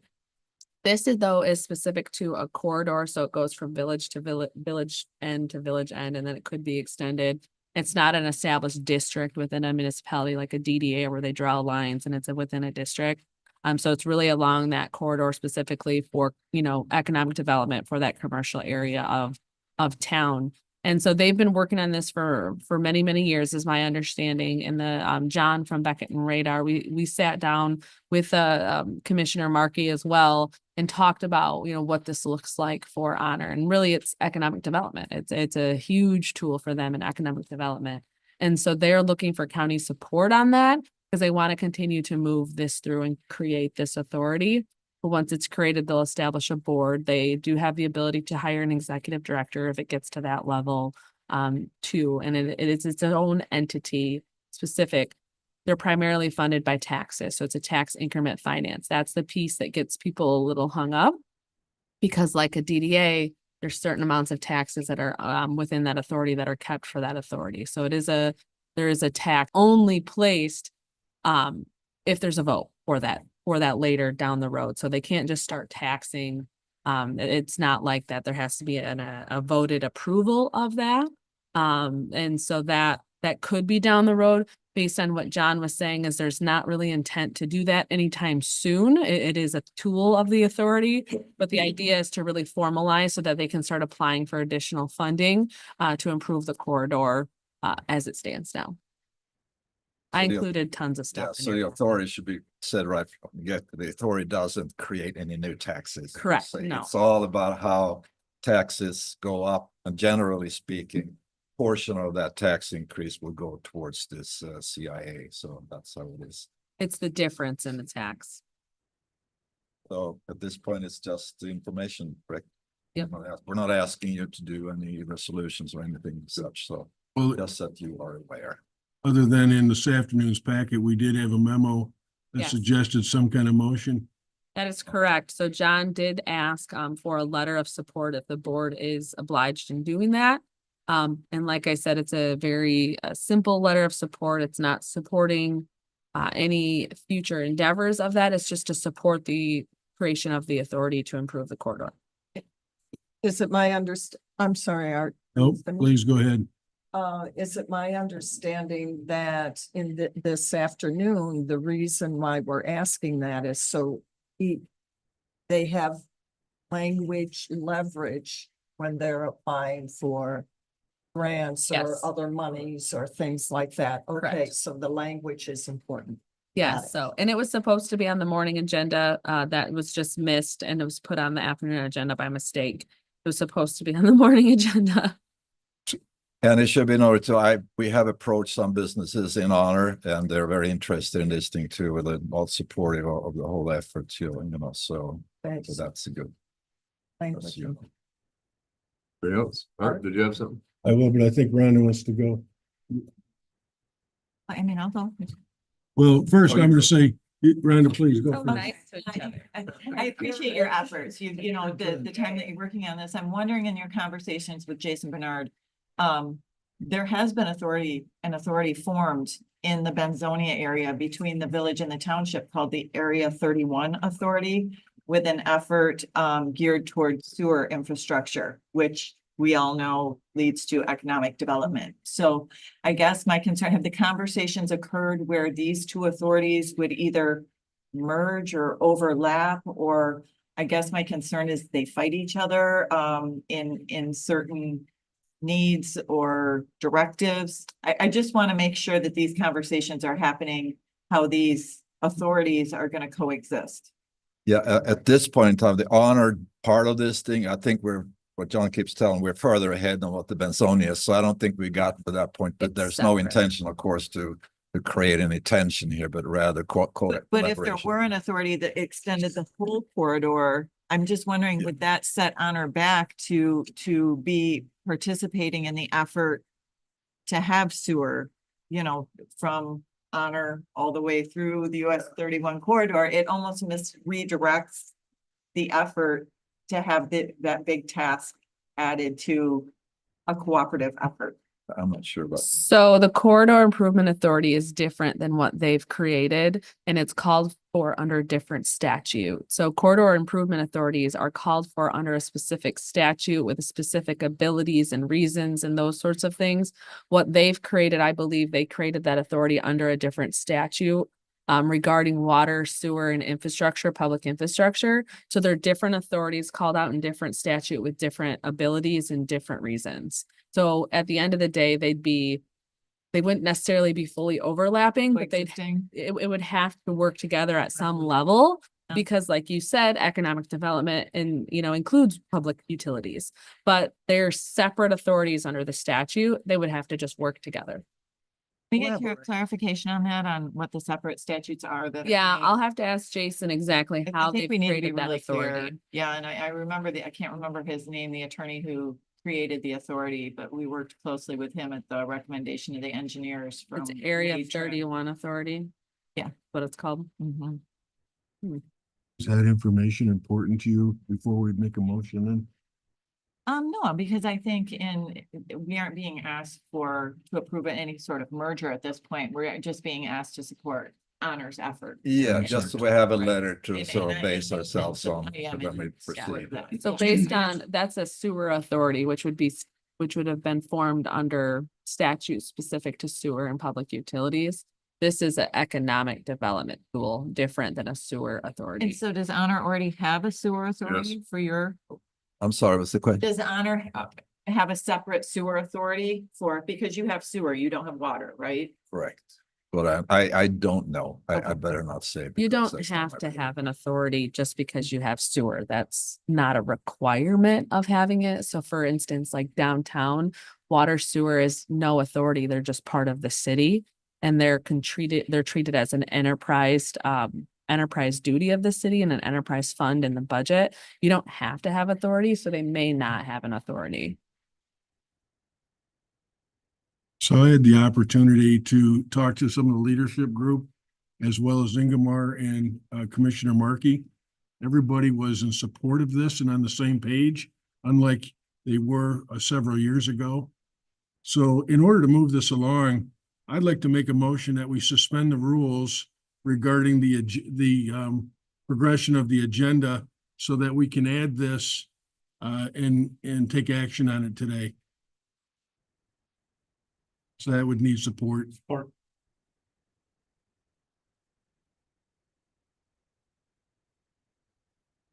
right, everybody understand the motion? Karen, you're looking down.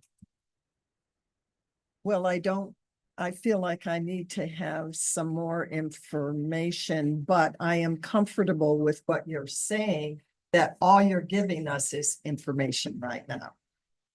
We're not asking to, opening the door for communication so you can get money should those avenues be available. That's the way I'm simplifying it So for myself, correct? Or Their not? authority has not been created. They would like support from this county board to continue down to create an authority in the future. I provided a lot of pages of information in the packet regarding what it is and what it can do.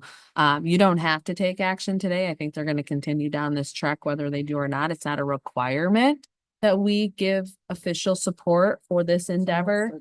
But in the spirit of working together and collaborating and supporting our townships and villages, you know, that's what they're after, is they want to be able to show that to the folks of, listen, we've worked through this. This is what this means. The county supports our endeavors. You know, this is why we're coming to you, kind of thing. A little more official than just, you know, hey, Understood. how's it going? Okay. And I want to be clear, this motion is simply to suspend those rules.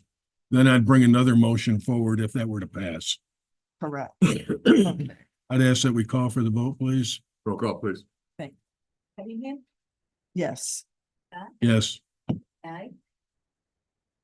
Yes. No. Yes.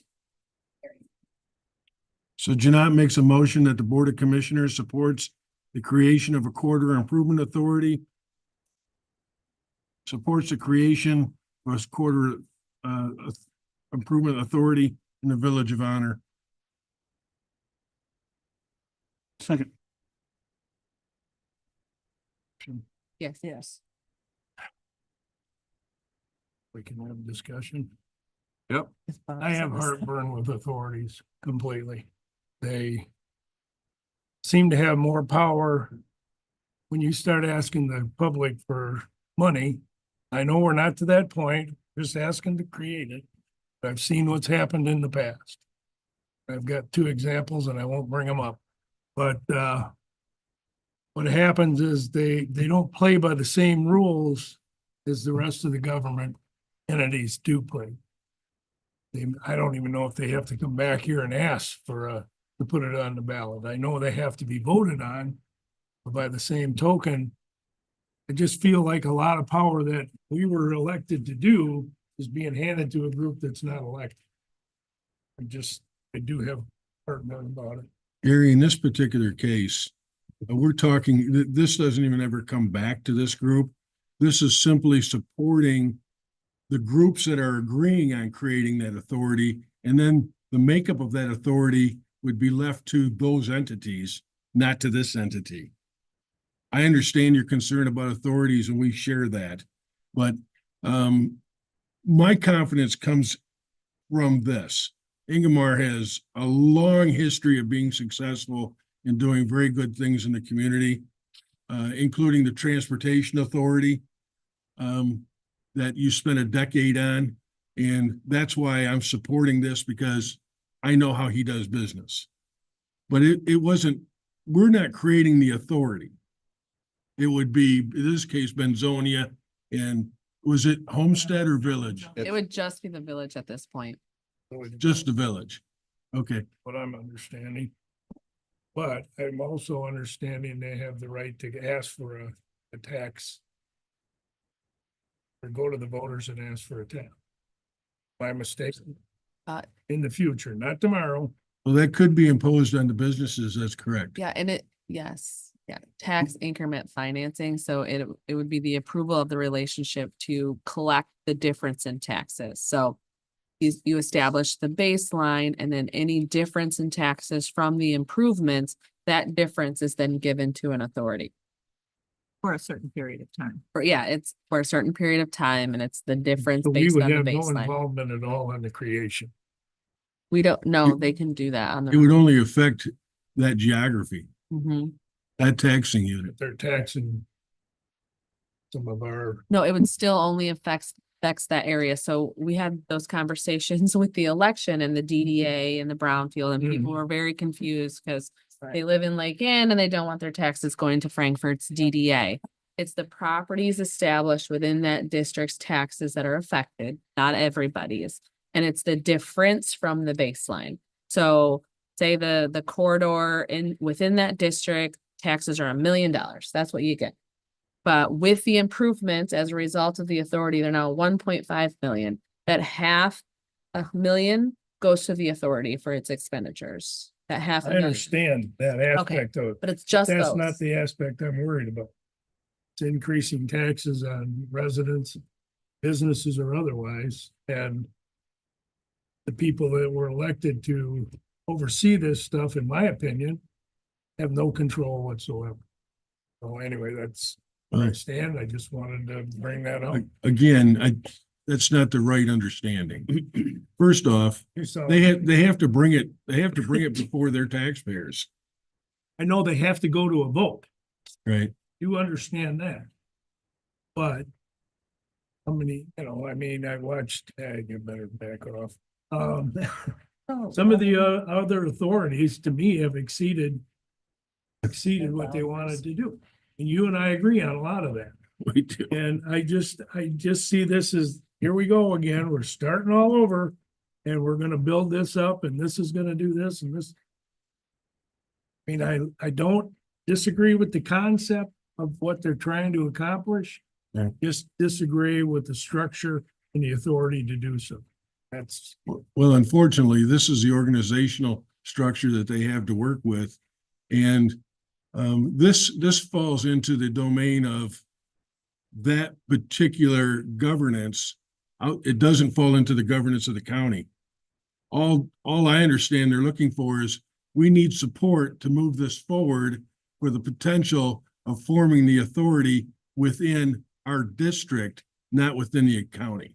Is this an action that the village trustees could accomplish without the authority? Or is the authority required to enjoy the benefit of a TIF? Well, the difference here, of course, is that we're gonna have elected officials pursue these things. They're all volunteers, and so it's like you don't, and there are other volunteers too.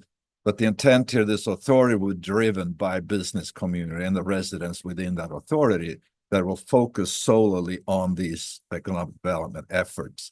So it's hard to get a municipality like a village board to dig into these issues in a really meaningful way. So it would really have a really clear focus on this board that would be appointed or would be elected to be answering to the Village of Honor, correct? I mean, that's under the village. It's under the Authority. village, but it's its own authority. But at the end of the day, they answer to the village because the village has established it. So like the DDA authority, they're their own authority. They can do certain duties as a downtown development authority, but then there are certain things that still have to come before the city of Frankfurt. But ultimately, the authority really does get much more reins than not. And who establishes the members of the authority and how are they changed over time? There is rules about who is represented. Maybe you could, I know there's gonna be business community is gonna be involved, residents gonna be involved, village council member will be involved, and Yep. Tim has said that he wants to be on the board, so I don't So know there's a exactly. designated makeup of seats. Correct. So once you establish the district of the authority, there are certain representation required on that authority under statute, and then there's just general membership on that. But it's folks within that district for that general membership. So it's within the so if a person I apologize, but I just want to understand this real Okay. quickly. If a member on the authority were to say, I'm out, I'm done with my term, that seat is filled by what mechanism?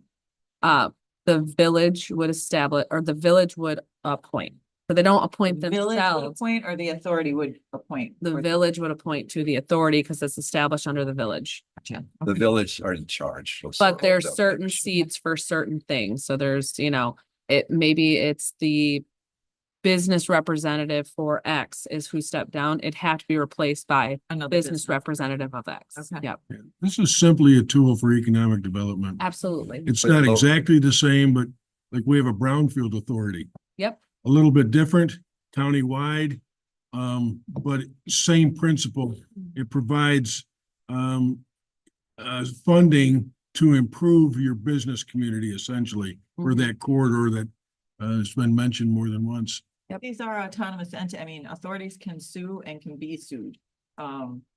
They do. They have a lot of power. And it shouldn't be taken lightly. Oh, I agree. We have something similar in Frankfurt. You have the DDA, which isn't a whole lot different. Right. Is there a way we can postpone this so we can do a little more research? I don't even feel comfortable about voting on this. Because there's no sense of urgency, Gary, and I respect your opinion. I would draw my motion since there's no sense of urgency. That's okay. So I would draw my motion. I was gonna withdraw his support. Ma'am? Yes. We don't Thank have you. to, but I'm sorry I'm pushing this back. I just want to feel comfortable about what we're about to do. I think you're gonna find it, Help them do. I think you're gonna find that you can get comfortable, and I'd like you to have the time to do that. Thank you. we'll try to get John at the next meeting. He was supposed to be here today, but something came up. John is the consultant with Beckett Rader, who really knows the ins and outs of this much better than all of us, and as well as has been working on this project with HARP for quite a bit of time, so he has intimate knowledge with what is trying to be done. And my follow-up question is gonna be, if this is a tool for honor, is this something that all of our villages, should be looking into for economic development? We know that there's growth that could be had in a lot of areas in Benzie County. Should this be the model for what others should do? They could, yeah. The one caveat is that they must presently be served by municipal water or sewer. That is a requirement to create this authority. It must be at least 5 to 10 parcels. So there is some things that have to go into it. But yeah, others could form something such as this as a tool. And I agree with that as making a template. I can see that being a really helpful tool. And then the collaboration between, we are one county, but we are trying to hopefully develop things with the big picture in mind. Sewer, for example, 31 and honor. So having a template for others to go through this, I think I agree. I would appreciate that. But your effort, oh my gosh. Yes. I don't want Ingemar to think I'm. Just No. No, inform you, it's fine. I mean, inform, there's like Art said, there's no urgency here, you know, we're plugging away and hope. You're educating us. Yeah. Yes, there you go. So I'm just a couple of final thoughts. You folks hear me use the expression frequently about modernizing our Mhm. business practices. This is just one of those steps. Okay. Folks, we're not inventing anything here. This is a practice that's been used in many, many communities. And because Ingemar is not in front of us very often, I'm going to tell you, this guy is a very quiet leader in the community for the 25 plus years that I've been here. Has gotten an awful lot done. So thank you. Make me blush. He better. Thank you. Okay. Thanks, Ingemar. Thank you.